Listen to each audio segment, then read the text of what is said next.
Bueno, yo les voy a hablar sobre la glucólisis. La glucólisis es la primera etapa de la respiración celular. Ocurre en el citosol de la célula y consta de 10 reacciones enzimáticas que se podrían dividir en fase de inversión, que aquí se usará energía para transformar las moléculas en formas más reactivas, y fase de ganancia, que por acción de las enzimas quitará moléculas de fosfato a los compuestos que servirán para formar ATP.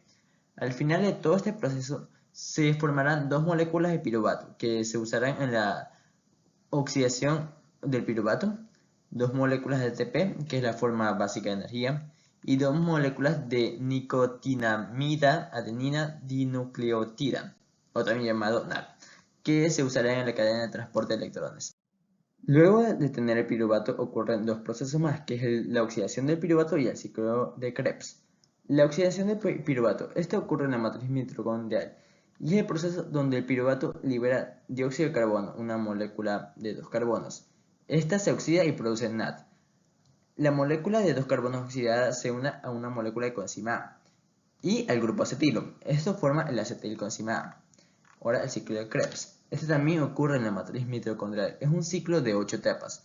Todo comienza con el acetilcoenzima A, la que obtuvimos en la oxidación del piruvato, se une una molécula de 4 carbonos, el oxaloacetato, y este forma el citrato. Esta sufre una serie de reacciones donde uno de los últimos compuestos es el malato.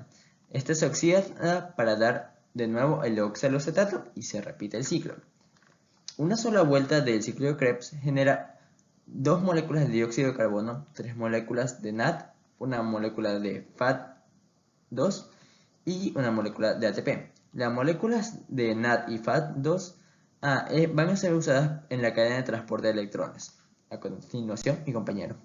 El metabolismo de la vía de las pentosas fosfato se origina en el citosol de las células y se caracteriza principalmente por usar glucosa 6-fosfato para generar así NADPH y ribosa.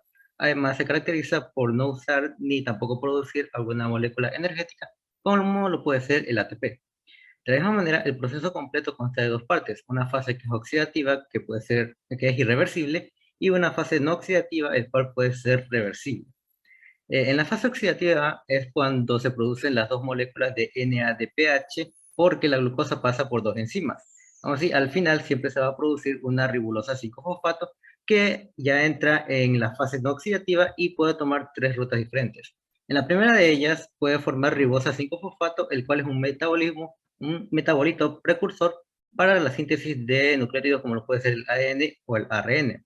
Otra ruta que puede tomar es convertirse en fructosa 6-fosfato, que es un metabolito precursor de la glucogénesis y la gluconeogénesis. Y otro metabolito que puede aparecer es otra ruta que sea de eritrocita 4-fosfato, el cual es un metabolito precursor para formar aminoácidos aromáticos. Aún así, si estos metabolismos no son usados por la célula, el proceso completo los lleva a una glucosa 6-fosfato como lo era al inicio de toda esta cadena. En la vía de Ennard-Doudoroff, se debe saber que esta está presente generalmente en varias bacterias, cuyas rutas del catabolismo de la glucosa se dan bajo condiciones aeróbicas, como las del género Pseudomonas. Asimismo, la vía representa una parte de la rama oxidativa de la ruta de las pentosas fosfato, en la que la glucosa 6-fosfato, formada a partir de la fosforilización de D-glucosa por exoquinasa dependiente de ATP, se convierte en 6-fosfogluconato por las acciones posteriores de glucosa 6-fosfato deshidrogenasa y 6-fosfogluconolactonasa, que producen un NADPH en su forma reducida, que vendría a proporcionar un poder reductor en la ruta. Luego, el 6-fosfogluconato se convierte en 2-ceto-3-desoxi-6-fosfogluconato o KDPG, mediante la eliminación de una molécula de agua por la enzima 6-fosfogluconato, deshidratasa, dando paso de esta manera a la formación de metabolitos precursores. Luego, la enzima KDPG aldolasa divide el KDPG en piruvato y gliceraldehído fosfato. Luego, el GAP se convierte en piruvato a través de la porción de triosa fosfato de la vía glucólisis, produciendo 2 ATP y un NADH.